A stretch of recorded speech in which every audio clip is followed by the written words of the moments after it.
చోటేయండి తప్ప ఆగం కాకండి. ఎంత ఘోరం అంటే నిజంగా ఇవాళ ఉస్మానియా యూనివర్సిటీలో ముఖ్యమంత్రి గారు మాట్లాడుతుంటే నేను కూడా చూసిన. ఇంత అన్యాయంగా మాట్లాడతారా? ఆ కాలేజీలు కట్టింది కేసీఆర్ గారి నాయకత్వంలో మన సబితా ఇంద్రారెడ్డి గారు.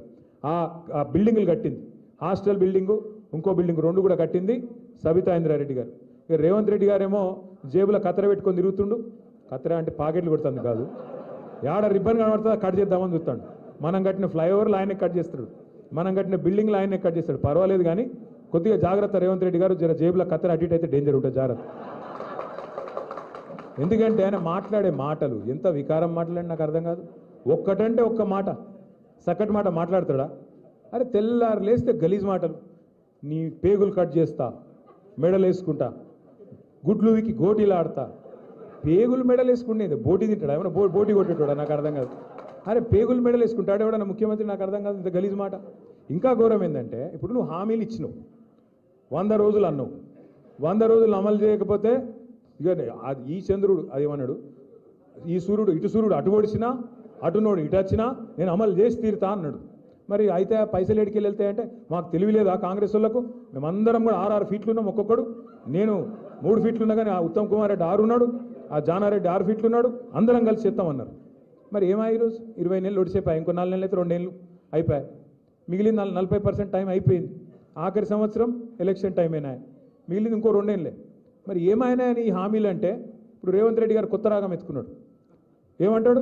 లంకె బిందెలు ఉంటాయనుకొని వచ్చినా లేవు. ఎవడు చూస్తాడు లంకె బిందెల కోసం? ఎవరు ఎత్తుకుతారు ఈ లంకె బిందెల కోసం? లంకె బిందెలని మాట్లాడతాడు ఎవరైనా ముఖ్యమంత్రి? గింత అన్యాయం మాటలా. ఇంకా ఘోరం. ఇప్పుడు మనందరికి ఇక్కడ కూర్చున్న వాళ్ళందరికీ అప్పు ఉందా లేదా? అప్పు లేనివాడు ఎవడని ఉంటే చేయలే అవటరా జీవన్ రెడ్డి? అప్పు లేనివాడు ఎవడు లేడు. కానీ అప్పు ఉంటే కూడా ఏం చేస్తాం మనం? మార్కెట్ మంచిగా లేదు. రేవంత్ రెడ్డి వచ్చినాక, కాంగ్రెస్ వచ్చినాక రియల్ ఎస్టేట్ సంకనాకిపోయింది. ఇక అసలు ₹1 ఉడతలేదు, కొనేటోడు లేడు, అమ్మేటోడు లేడు, అడిగినోడు లేడు. ఇదివరకు 30,000 గజం ఇలా 19,000కి అమ్ముకుంటాను దిక్కులేక. అక్కడక్కడ ఇక బిడపెన్లో ఏదైనా అర్జెంట్ అవసరం ఉంటే అమ్ముకునే పరిస్థితి వచ్చింది. మరి ఈ పరిస్థితులల్లో అప్పు ఉన్నా కూడా ఏం చేస్తాం మనం? లోపల బనీన్కు పొక్కలున్నా మీదికెళ్ళి మాత్రం కడక అంగి వేసుకొని బయట తిరుగుతామా లేదా? ఎందుకు? మళ్ళీ ఎవడన్నా అప్పు ఉడుతుందో పుట్టదో అని. కానీ ముఖ్యమంత్రి ఎట్లున్నాడు? ఏం చెప్తున్నా ఆయన? నేను ఢిల్లీకి పోతే నాకు అపాయింట్మెంట్ ఇస్తలేరు, చెప్పులు ఎత్తుకపోతే అపాయింట్మెంట్ ఇస్తలేరంటే ఏమనాలి ముఖ్యమంత్రి? ఏం చెప్పరు మీరు? నాకు అర్థం కాదు. ఎవడన్నా చెప్పుకుంటాడు అట్లా? ఏం లేకపోయినా కడక్ అంగి వేసుకొని చాలు మాకేమైంది రాబాయి, నువ్వు 1,00,000 కాదు 2 లక్షలు ఇస్తా రేపటివరకు డామ్ డూమ్ అని కొడతాం, నరుకుతాం. ఎందుకంటే నడపాలి, దుగ్నం నడపాలి. కానీ ఈ ముఖ్యమంత్రి గారు ఇంకా ఘోరం. మరి ఏమైనా నువ్వు గిన్ని హామీలు ఇచ్చినావు, ఏం సంగతి అంటే ఈ మధ్యన కొత్త డైలాగ్ ఎత్తుకున్నాడు. ఏం చేస్తారా? నన్ను కోస్తారా? కోసుక తింటారా? ఎవడు కోసుక తింటే నువ్వు ఏమైనా సేపువా మామిడి పండువా? కోసుక తింటుంది, కోసుక తింటారా అన్నట. గింత అన్యాయం ముఖ్యమంత్రి ఉంటాడు ఎవడన్నా? అంత విచిత్రం అనిపిస్తుంది నాకు. ఈ ముఖ్యమంత్రి లెక్కలేడు. మేము కూడా చూసినాం, ఎన్టీ రామారావుని చూసినాం, రాజశేఖర రెడ్డి గారిని చూసినాం, చంద్రబాబు నాయుడు గారిని చూసినాం, కేసీఆర్ గారిని చూసినాం, ఇక ఈయనని చూస్తున్నాం. ఇప్పుడు ఏం చేయాలి? ఇక నిజానికి ఇవాళ మీకంటే నాకంటే ఊళ్ళలో ఉన్న వాళ్ళకి కోపం ఎక్కువ వస్తుంది. నాకు ఈ మధ్యన మన వాళ్ళు అందరూ చెప్తాను, అన్నా నువ్వు జర తిట్టకే ఎక్కువ అని చెప్తాను. అంటే నేనెందుకు తిడతారా పోయి, నాకేం కర్మ ఆయన తిట్టేది, నాకు అవసరమే లేదు. కానీ మన నాయకుడు, తెలంగాణను సాధించిన పెద్ద మనిషి కేసీఆర్ గారిని పట్టుకొని నోటికొచ్చినట్టు తిడితే మాత్రం, కేసీఆర్ని తిడితే మాత్రం బరాబర్ ఈట్కా జవాబ్ పత్తర్ సే దేంగే. ఇక నువ్వు మర్యాదగా మాట్లాడితే మేము కూడా మర్యాదగా మాట్లాడతాం. కానీ నువ్వు ఇట్లా అబద్ధాలు చెప్పి ఓట్లు వేయించుకొని గద్దెనెక్కి రైతులు యూరియా కోసం నన్నులాడుతుంటే నువ్వేమో సినిమా వాళ్ళతో మీటింగులు పెట్టుకుంటా, డ్రామా చేసుకుంటా, నన్ను ఏమనద్దు నేను మాత్రం తిడతా అంటే మరి ఎందుకు పడాలి మనం? అందుకే నేను మిమ్మల్ని కోరేది ఏంటంటే, సరే ఆయన కొట్టుడద్దు తిట్టడద్దు, ఇక మనం ఒక్కటే పని చేద్దాం. ఇప్పటి నుంచి కేవలం ఒక్కొక్క ఓటు ఆరుమూరులు అయితేనేమి, మహేశ్వరంలో అయితేనేమి, రాష్ట్రంలో ఏ మూలనైతేనేమి ఖచ్చితంగా స్థానిక సంస్థల్లో ఒక్కొక్క ఓటు పరిగేరినట్టు ఏరుదాం. ఏరి కాంగ్రెస్ పార్టీకి, బీజేపీకి బుద్ధి చెబుదాం. ఎక్కువ ఆయాసం పడే అవసరం కూడా ఏం లేదు. మీరు ఒకటే పని చేయండి. నాకు తెలుసు మీ మీద కేసులు పెడతారు, బెదిరిస్తారు పోలీసు వాళ్ళు, ఆగమాగం చేస్తారు, ఫోన్లు చేస్తారు. ఒక పోస్ట్ పెట్టగానే ఏమారా తమ్మి నీ ఫ్యూచర్ చెడిపోతుంది, ఎందుకు పెడుతున్నావు అని పోలీసుడు కాంగ్రెస్ కార్యకర్త కంటే ఎక్కువ వాడు ఓవర్ యాక్షన్ చేస్తాడు. మీరు ఒకటే యాద పెట్టుకోండి, మనం 10 ఏళ్ళు 2014 నుంచి 23 దాకా ఎన్నడూ కూడా ఆనాడు మన అధికార వ్యవస్థను రాజకీయం కోసం వాడుకోలేదు. ఎన్నడూ కూడా రాష్ట్ర ప్రభుత్వం గురించి, రాష్ట్ర అభివృద్ధి తప్ప ఇంకో ఆలోచన చేయలేదు. ఎట్లా నీళ్లు తేవాలి, ఎట్లా రైతుల కన్నీళ్లు తుడవాలి, ఈ ఆలోచన చేసినాం. పేదవారిని ఎట్లా కడుపులో పెట్టుకోవాలని చూసినాం తప్ప రాజకీయపరమైన ఆలోచనలు ఎక్కువ చేయలేదు. కానీ వచ్చేసారి మాత్రం ఇట్లుండం. బరాబర్ నేను కూడా చెప్తున్నా మీకు, ఇలా రేవంత్ రెడ్డి ప్రభుత్వంలో ఎవరెవరైతే ఓవర్ యాక్షన్ చేస్తున్నారో వాళ్ళందరి పేరు మీరు గుర్తుపెట్టుకొని నాకు కూడా గుర్తు చేయండి. మళ్ళా తప్పకుండా ప్రభుత్వం వస్తుంది, కేసీఆర్ గారు ముఖ్యమంత్రి అవుతారు.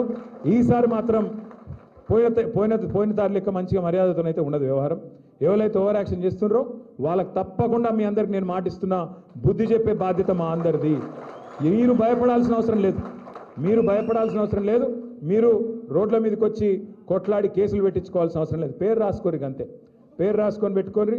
మీరు ఏ బుక్ కావాలంటే ఆ బుక్ పెడదాం. పింక్ బుక్ అయితే పింక్ బుక్, ఇంకో బుక్ అయితే ఇంకో బుక్ పెట్టుకుందాం, మనం కూడా చూసుకుందాం. ఆఖరికి నేను చెప్పే మాట ఒకటే, రెండు పెద్దలు జయశంకర్ సార్ ఎప్పుడు ఒక మాట చెప్తుండే, ఈ రెండు పార్టీలు ఒకటి తీయరాదు ఒకటి పెట్టరాదు, దొందే. రెండు కాంగ్రెస్ బీజేపీ ఇద్దరు కూడా తెలంగాణ విషయానికి వస్తే ఇద్దరు ఒకటే. 8 మంది వాళ్ళు, 8 మంది వీళ్ళు, కానీ తెలంగాణకు మిగిలింది మాత్రం 0. నిన్న చూడరాదు మీరు, యూరియా దొరకలేదు ఏదైనా చేయండి అని ఒక బీజేపీ ఎంపీని అడిగారు ప్రెస్ వాళ్ళు పోయి. ఆయన ఏమంటాడు ఎరికేనా, ఆపరేషన్ సింధూర్ వల్లనట చైనాకి వెళ్ళి వచ్చుడు ఆగిందట. ఆపరేషన్ సింధూర్ జరిగింది చైనాతోనా పాకిస్తాన్తోనా? పోనీ ఆపరేషన్ సింధూర్ సరే జరిగింది నువ్వు అనుకుందాం, మరి దేశమంతా ఉండాలి కదా యూరియా సంక్షోభం. ఒక తెలంగాణలో ఎందుకు ఉంటుంది? అంటే ఇంత తెలివి ఉన్నది వీళ్ళకు. రేవంత్ రెడ్డిని కాపాడేందుకు బీజేపీ వాళ్ళు పడే తాపత్రయం చూడురి. ఆయన మీద ఈగ వాలద్దు, ఆయన మీద పొరపాటున కూడా ఒక మాట అనద్దు ఇవ్వాలి. అట్లాంటి పరిస్థితి అలా ఉన్నది. ఒక్క ఎంక్వైరీ చేయదు బీజేపీ. ఆఖరికి ఒక్క మాట చెప్పి నేను ఎందుకంటే మర్చిపోయినా, ఇది ఒక్కటి చెప్పి నేను ముగిస్తా. కాళేశ్వరం కట్టిండి కేసీఆర్ గారు. మీ నిజామాబాద్ జిల్లాలో కూడా ఉన్న ఎస్ఆర్ఎస్పీ ఆయకట్టుకు తిరిగి పునరుజ్జీవం పోసి మరి దానికి కూడా ప్రాణధారగా నిలిపిండు కేసీఆర్ గారు. కాళేశ్వరం అంటే ఒక బ్యారేజ్ కాదు, ఒక రిజర్వాయర్ కాదు. అలా 3 బ్యారేజీలు ఉన్నాయి, అలా 15 రిజర్వాయర్లు ఉన్నాయి, 19 పంపింగ్ స్టేషన్లు ఉన్నాయి, 21 సబ్ స్టేషన్లు ఉన్నాయి, 100 కిలోమీటర్ల సొరంగ మార్గం ఉన్నది, సొరంగ కాలువలు ఉన్నాయి, అట్లే 1000 కిలోమీటర్ల ప్రవాహ కాలువలు, గ్రావిటీ కాలువలు ఉన్నాయి. ఈ అన్నిటి సమాహారం దాదాపు 100 కంపోనెంట్స్ యొక్క సమాహారం కాళేశ్వరం. అందులో ఒకటి మేడిగడ్డ బ్యారేజ్. మేడిగడ్డ బ్యారేజ్ గురించి కూడా మనం ఒక్క నిమిషం అర్థం చేసుకోవాలి. కాళేశ్వరం గురించి కూడా ఒక్క నిమిషం అర్థం చేసుకోవాలి.